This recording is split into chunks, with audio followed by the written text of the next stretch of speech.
Dracula by Bram Stoker. Chapter 13. Dr. Seward's Diary continued. The funeral was arranged for the next succeeding day so that Lucy and her mother might be buried together. I attended to all the ghastly formalities, and the urbane undertaker proved that his staff was afflicted, or blessed, with something of his own obsequious suavity. Even the women who performed the last offices for the dead remarked to me in a confidential, brother-professional way when she had come out from the death chamber. "She makes a very beautiful corpse, sir. It's quite a privilege to attend on her. It's not too much to say that she will do credit to our establishment." I noticed that Van Helsing never kept far away. This was possible from the disordered state of things in the household. There were no relatives at hand, and as Arthur had to be back the next day to attend at his own father's funeral, we were unable to notify anyone who should have been bidden. Under the circumstances, Van Helsing and I took it upon ourselves to examine papers and so forth. He insisted upon looking over Lucy's papers himself. I asked him why, for I feared that he, being a foreigner, might not be quite aware of English legal requirements, and so might in ignorance make some unnecessary trouble. He answered me, I know. You forget that I am a lawyer as well as a doctor. But this is not altogether for the law. You knew that when you avoided the coroner. I have more than him to avoid. There may be papers, more, such as this." As he spoke, he took from his pocket-book the memorandum which had been in Lucy's breast and which she had torn in her sleep. "When you find anything of the solicitor who is for the late Mrs. Westenra, seal all her papers and write him tonight. For me, I watch here in the room and in Miss Lucy's old room all night, and I myself search for what may be. It is not well that her very thoughts go into the hands of strangers." I went on with my part of the work, and in another half-hour had found the name and address of Mrs. Westenra's solicitor, and had written to him. All the poor lady's papers were in order. Explicit directions regarding the place of burial were given. I had hardly sealed the letter when, to my surprise, Van Helsing walked into the room, saying, "Can I help you, friend John? I am free, and if I may, my service is to you." "Have you got what you looked for?" I asked, to which he replied, "I did not look for any specific thing. I only hoped to find, and find I have, all that there was, only some letters and a few memoranda and a diary new begun. But I have them here, and we shall for the present say nothing of them. I shall see that poor lad tomorrow evening, and with his sanction I shall use some." When we had finished the work in hand, he said to me, "And now, friend John, I think we may to bed. We want sleep, both you and I, and rest to recuperate. Tomorrow we shall have much to do, but for tonight there is no need of us, alas." Before turning in, we went to look at poor Lucy. The undertaker had certainly done his work well, for the room was turned into a small chapelle ardente. There was a wilderness of beautiful white flowers, and death was made as little repulsive as might be. The end of the winding sheet was laid over the face. When the professor bent over and turned it gently back, we both started at the beauty before us, the tall wax candles showing a sufficient light to note it well. All Lucy's loveliness had come back to her in death, and the hours that had passed, instead of leaving traces of decay's effacing fingers, had but restored the beauty of life, till positively I could not believe my eyes that I was looking at a corpse. The professor looked sternly grave. He had not loved her as I had, and there was no need for tears in his eyes. He said to me, "Remain till I return," and left the room. He came back with a handful of wild garlic from the box waiting in the hall, but which had not been opened, and placed the flowers amongst the others on and around the bed. Then he took from his neck, inside his collar, a little gold crucifix, and placed it over the mouth. He restored the sheet to its place, and we came away. I was undressing in my own room when, with a premonitory tap at the door, he entered and at once began to speak. "Tomorrow I want you to bring me, before night, a set of post-mortem knives." "Must we make an autopsy?" I asked. "Yes and no. I want to operate, but not what you think. Let me tell you now, but not a word to another. I want to cut off her head and take out her heart. Ah, You, a surgeon, and so shocked. You, whom I have seen with no tremble of hand or heart do operations of life and death that make the rest shudder.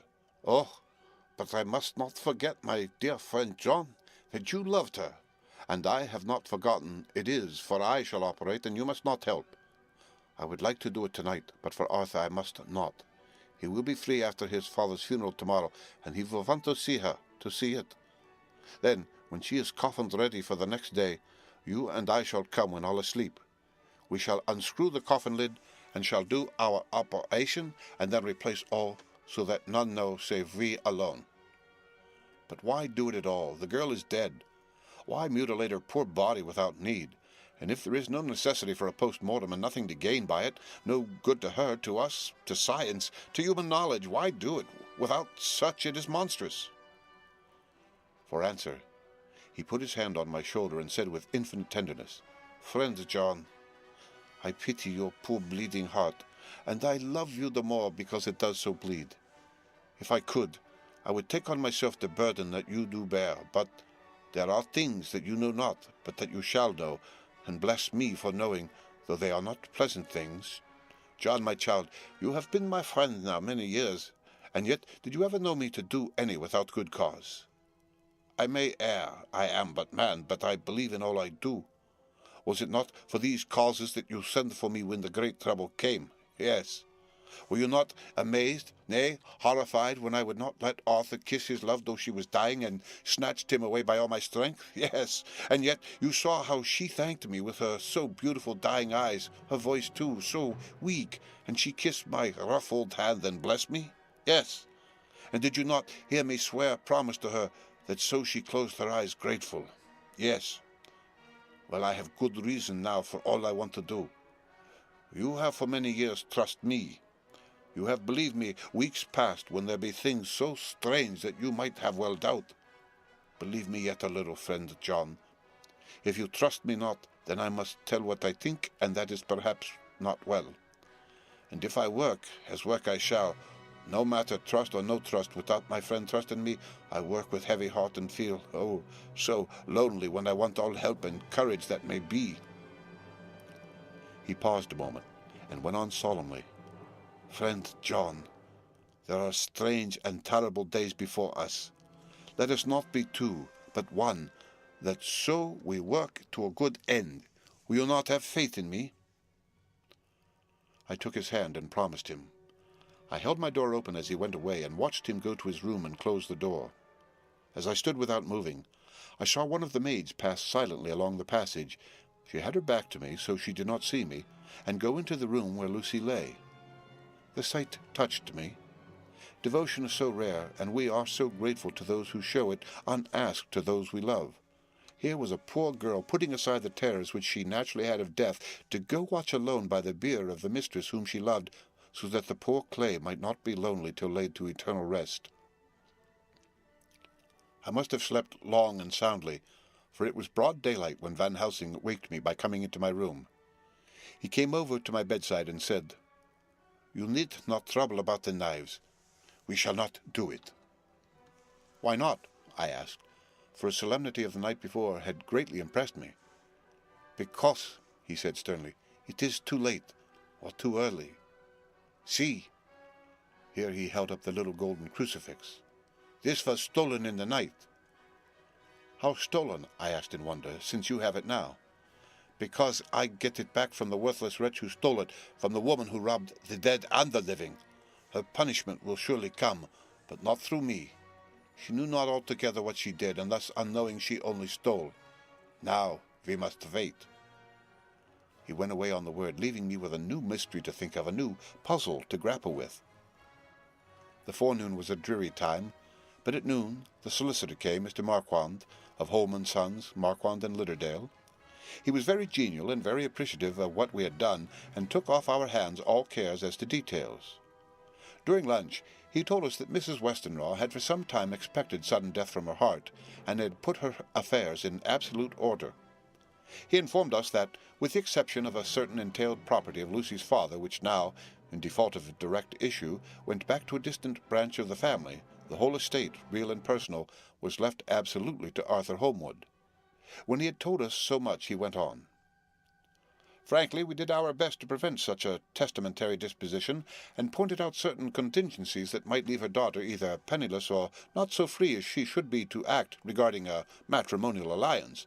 Indeed, we pressed the matter so far that we almost came into collision, for she asked us if we were or were not prepared to carry out her wishes.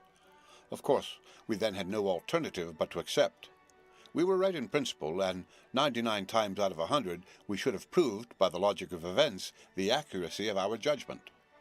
Frankly, however, I must admit that in this case any other form of disposition would have rendered impossible the carrying out of her wishes, for by her predeceasing her daughter, the latter would have come into possession of the property, and even had she only survived her mother by 5 minutes, her property would, in case there were no will, and a will was a practical impossibility in such a case, have been treated at her decease as under intestacy, in which case Lord Godalming, though so dear a friend, would have had no claim in the world, and the inheritors, being remote, would not be likely to abandon their just rights for sentimental reasons regarding an entire stranger. I assure you, my dear sirs, I am rejoiced at the result, perfectly rejoiced. He was a good fellow, but his rejoicing at the one little part in which he was officially interested of so great a tragedy was an object lesson in the limitations of sympathetic understanding. He did not remain long, but said he would look in later in the day and see Lord Godalming. His coming, however, had been a certain comfort to us, since it assured us that we should not have to dread hostile criticism as to any of our acts. Arthur was expected at 5 o'clock, so a little before that time we visited the death chamber. It was so in very truth, for now both mother and daughter lay in it. The undertaker, true to his craft, had made the best display he could of his goods, and there was a mortuary air about the place that lowered our spirits at once. Van Helsing ordered the former arrangement to be adhered to, explaining that, as Lord Godalming was coming very soon, it would be less harrowing to his feelings to see all that was left of his fiancée quite alone. The undertaker seemed shocked at his own stupidity, and exerted himself to restore things to the condition in which we left them the night before, so that, when Arthur came, such shocks to his feelings as we could avoid were saved. Poor fellow! He looked desperately sad and broken. Even his stalwart manhood seemed to have shrunk somewhat under the strain of his much-tried emotions. He had, I knew, been very genuinely and devotedly attached to his father, and to lose him, and at such a time, was a bitter blow to him. With me he was warm as ever, and to Van Helsing he was sweetly courteous, but I could not help seeing that there was some constraint within him. The professor noticed it too, and motioned me to bring him upstairs. I did so, and left him at the door of the room, as I felt he would like to be quite alone with her, but he took my arm and led me in, saying huskily, "You loved her too, old fellow. She told me all about it, and there was no friend had a closer place in her heart than you. I don't know how to thank you for all you have done for her. I can't think yet." Here he suddenly broke down, and threw his arms round my shoulders, and laid his head on my breast, crying, "Oh, Jack, Jack, what shall I do? The whole of life seems gone from me all at once, and there is nothing in the wide world for me to live for." I comforted him as well as I could. In such cases men do not need much expression. A grip of the hand, the tightening of an arm over the shoulder, a sob in unison, are expressions of sympathy dear to a man's heart. I stood still and silent till his sobs died away, and then I said softly to him, "Come and look at her."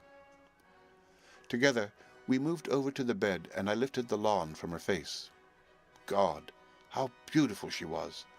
Every hour seemed to be enhancing her loveliness. It frightened and amazed me somewhat.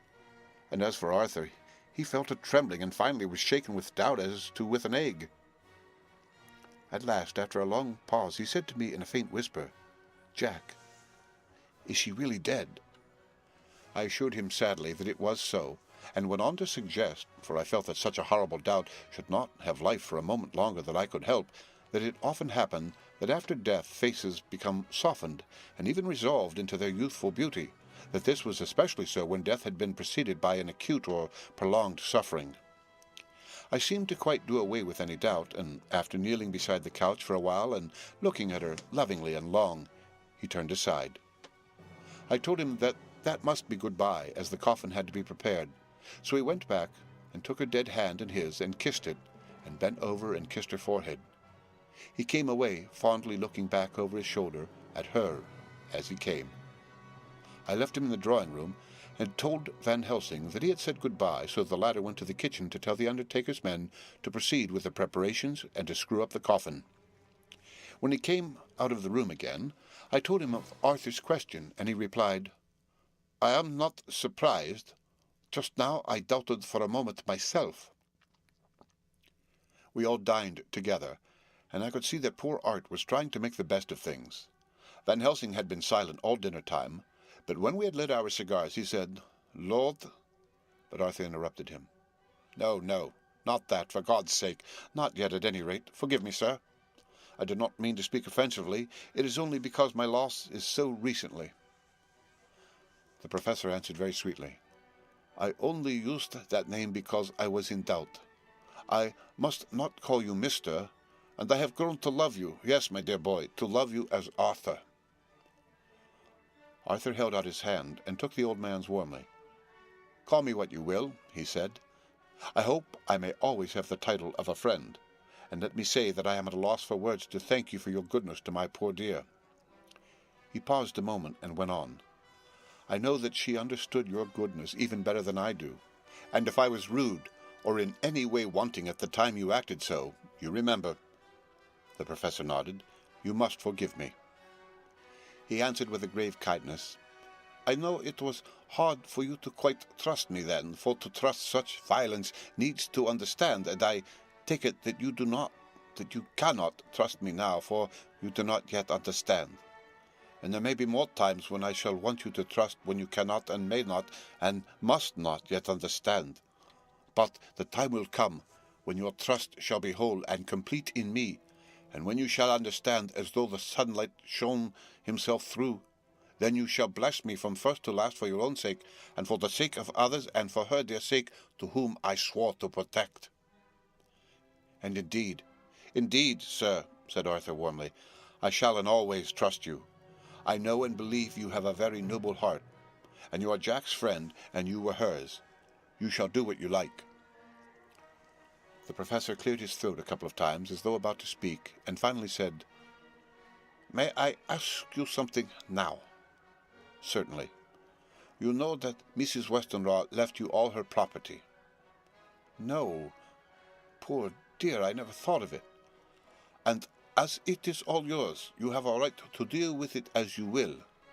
I want you to give me permission to read all Miss Lucy's papers and letters. Believe me, it is no idle curiosity. I have a motive of which, to be sure, she would have approved.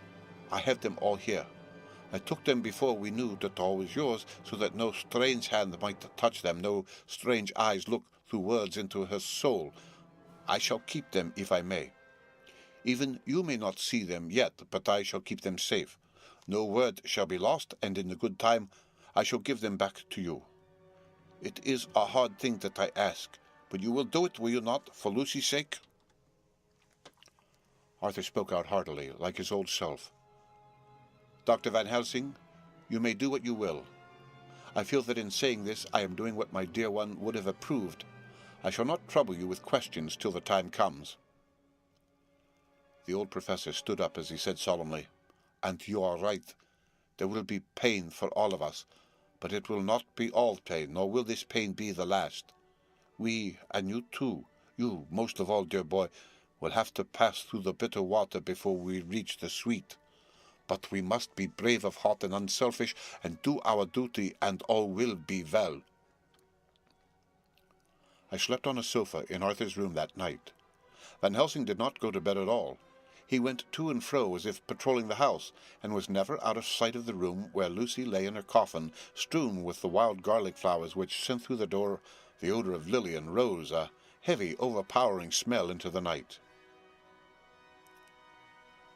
Mina Harker's Journal, 22 September. In the train to Exeter. Jonathan sleeping. It seems only yesterday that the last entry was made, and yet how much between then and Whitby and all the world before me, Jonathan away and no news of him, and now married to Jonathan, Jonathan a solicitor, a partner, rich, master of his business, Mr. Hawkins dead and buried, and Jonathan with another attack that may harm him. Some day he may ask me about it. Down it all goes. I am rusty in my shorthand. See what unexpected prosperity does for us, so it may be as well to freshen it up again with an exercise anyhow. The service was very simple and very solemn. There were only ourselves and the servants there, one or two old friends of his from Exeter, his London agent, and a gentleman representing Sir John Paxton, the president of the Incorporated Law Society. Jonathan and I stood hand in hand, and we felt that our best and dearest friend was gone from us. We came back to town quietly, taking a bus to Hyde Park Corner. Jonathan thought it would interest me to go into the Row for a while, so we sat down. But there were very few people there, and it was sad-looking and desolate to see so many empty chairs. It made us think of the empty chair at home, so we got up and walked down Piccadilly. Jonathan was holding me by the arm the way he used to in the old days before I went to school. I felt it very improper, for you can't go on for some years teaching etiquette and decorum to other girls without the pedantry of it biting yourself a bit. But it was Jonathan, and he was my husband, and we didn't know anybody who saw us, and we didn't care if they did, so on we walked. I was looking at a very beautiful girl in a big cartwheel hat, sitting in a victoria outside Giuliano's, when I felt that Jonathan clutch my arm so tight that he hurt me, and he said under his breath, "My God!" I am always anxious about Jonathan, for I fear that some nervous fit may upset him again, so I turned to him quickly and asked him what it was that disturbed him. He was very pale, and his eyes seemed bulging out as, half in terror and half in amazement, he gazed at a tall, thin man with a beaky nose and black moustache and pointed beard, who was also observing the pretty girl. He was looking at her so hard that he did not see either of us, so I had a good view of him. His face was not a good face. It was hard and cruel and sensual, and big white teeth that looked all the whiter because his lips were so red were pointed like an animal's. Jonathan kept staring at him till I was afraid he would notice. I feared he might take it ill, he looked so fierce and nasty. I asked Jonathan why he was disturbed, and he answered, evidently thinking that I knew as much about it as he did, "Do you see who it is?" "No, dear," I said. "I don't know him. Who is it?" His answer seemed to shock and thrill me, for it was said as if he did not know that it was me, Mina, to whom he was speaking. "It is the man himself." The poor dear was evidently terrified at something, very greatly terrified. I do believe that if he had not had me to lean on and to support him, he would have sunk down. He kept staring. A man came out of the shop with a small parcel and gave it to the lady, who then drove off. The dark man kept his eyes fixed on her, and when the carriage moved up Piccadilly, he followed in the same direction and hailed a hansom. Jonathan kept looking after him and said, as if to himself, "I believe it is the Count, but he has grown young. My God, if this be so! Oh, my God, if only I knew, if only I knew!" He was distressing himself so much that I feared to keep his mind on the subject by asking him any questions, so I remained silent. I drew away quietly, and he, holding my arm, came easily. We walked a little further, and then went in and sat for a while in the Green Park. It was a hot day for autumn, and there was a comfortable seat in a shady place. After a few minutes staring at nothing, Jonathan's eyes closed, and he went quickly into a sleep, with his head on my shoulder. I thought it was the best thing for him, so I did not disturb him. In about 20 minutes he woke up and said to me quite cheerfully, "Why, Mina, have I been asleep? Oh, do forgive me for being so rude. Come, and we'll have a cup of tea somewhere." He had evidently forgotten all about the dark stranger, as in his illness he had forgotten all that this episode had reminded him of. I don't like this lapsing into forgetfulness. It may make or continue some injury to the brain. I must not ask him, for fear I shall do more harm than good, but I must somehow learn the facts of his journey abroad. The time has come, I fear, when I must open the parcel and know what is written. Oh, Jonathan, you will, I know, forgive me if I do wrong, but it is for your own dear sake. Later. A sad homecoming in every way, the house empty of the dear soul who was so good to us. Jonathan, still pale and dizzy under a slight relapse of his malady, and now a telegram from Van Helsing, whoever he may be. "You will be grieved to hear that Mrs. Westenra died 5 days ago, and that Lucy died the day before yesterday. They were both buried today." Oh, what a wealth of sorrow in a few words. Poor Mrs. Westenra, poor Lucy, gone, never to return to us, and poor Arthur, to have lost such a sweetness out of his life. God help us all to bear our troubles. Dr. Seward's diary continued. 22 September. It is all over. Arthur has gone back to Ring and has taken Quincy Morris with him. What a fine fellow is Quincy! I believe in my heart of hearts that he suffered as much about Lucy's death as any of us, but he bore himself through it like a moral Viking. If America can go on breeding men like that, she will be a power in the world indeed. Van Helsing is lying down, having a rest preparatory to his journey. He goes to Amsterdam tonight, but says he returns tomorrow night, that he only wants to make some arrangements which can only be made personally. He is to stop with me then, if he can. He says he has work to do in London, which may take him some time. Poor old fellow! I fear that the strain of the past week has broken down even his iron strength. All the time of the burial he was, I could see, putting some terrible restraint on himself. When it was all over, we were standing beside Arthur, who, poor fellow, was speaking of his part in the operation where his blood had been transfused to his Lucy's veins. I could see Van Helsing's face grow white and purple by turns. Arthur was saying that he felt since then as if they two had been really married and that she was his wife in the sight of God. None of us said a word of the other operations, and none of us ever shall. Arthur and Quincy went away together to the station, and Van Helsing and I came on here. The moment we were alone in the carriage, he gave way to a regular fit of hysterics. He has denied to me since that it was hysterics, and insisted that it was only his sense of humour asserting itself under very terrible conditions. He laughed till he cried, and I had to draw down the blinds lest anyone should see us and misjudge. And then he cried till he laughed again, and laughed and cried together just as a woman does. I tried to be stern with him, as one is to a woman under the circumstances, but it had no effect. Men and women are so different in manifestations of nervous strength or weakness. Then, when his face grew grave and stern again, I asked him why his mirth and why at such a time. His reply was in a way characteristic of him, for it was logical and forceful and mysterious. He said, "Ah, you don't comprehend, friend John. Do not think that I am not sad, though I laugh. See, I have cried even when the laugh did choke me. But no more think that I am all sorry when I cry, for the laugh he come just the same. Keep it always with you that laughter who knock at your door and say, 'May I come in?' is not true laughter. No, he is a king, and he come when and how he like. He ask no person, he choose no time of suitability. He say, 'I am here. Behold an example, I grieve my heart out for that so sweet young girl. I give my blood for her, though I am old and worn. I give my time, my skill, my sleep. I let my other sufferers want, that she may have all. And yet I can laugh at her very grave, laugh when the clay from the spade of the sexton drop upon her coffin, and say, thud, thud, to my heart, till it send back the blood from my cheek. My heart bleed for that poor boy, that dear boy, so of the age of mine own boy, had I been so blessed that he lived, and with his hair and eyes the same. There, you know now why I love him so.